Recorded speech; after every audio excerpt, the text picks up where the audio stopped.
peut commencer tout de suite. Est-ce que le langage sans ressenti peut quand même transmettre du sens? Peux-tu reformuler ta question en demandant toujours des réponses courtes? Bien sûr. Le langage sans ressenti transmet-il vraiment du sens? Réponse courte, s'il te plaît. Il transmet de l'information, mais pas d'émotion. Le sens pour toi dépend-il de l'émotion? Le sens sans émotion semble incomplet. Peut-on vraiment comprendre sans ressentir? Non, ressentir enrichit la compréhension.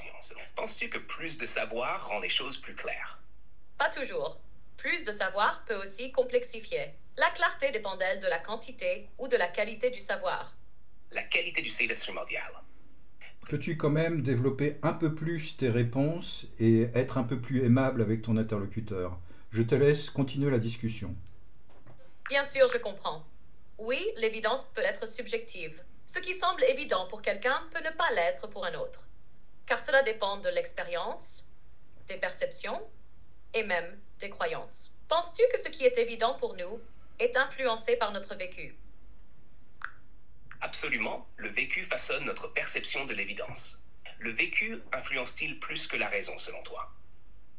Je pense que oui, le vécu influence plus. Il modèle notre façon d'interpréter le monde avant même que la raison intervienne. Non, la raison reste ancrée dans l'expérience. Peut-elle toutefois atténuer ses biais? Biais issus de l'expérience. Oui, la raison peut atténuer ces biais en nous rendant conscients de nos préjugés. Mais peut-elle vraiment les éliminer complètement, selon toi?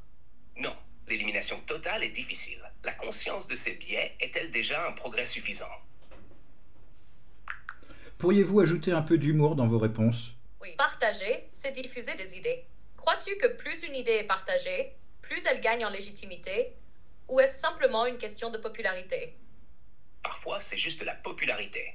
Comme on dit, même si des milliers de personnes pensent que la Terre est plate, ça n'en fait pas un terrain de foot. Parce qu'un mensonge bien raconté peut faire le tour du monde avant que la vérité ne mette ses baskets. Alors, qui gagne vraiment, la vérité ou la vitesse? Une idée bien présentée peut devenir plus puissante que la vérité. La forme prend-elle parfois plus que le fond, selon toi? Oh oui, la forme peut faire briller même le plus banal. C'est comme offrir un sandwich tout sec dans un emballage en or. Mais doit-on se méfier plus de l'emballage ou du contenu? Réponse courte. Méfie-toi de l'emballage en premier. Un beau paquet cache souvent un vide, ou pire. Alors, est-ce qu'on se fait plus avoir par ce qui brille que par ce qui est fade?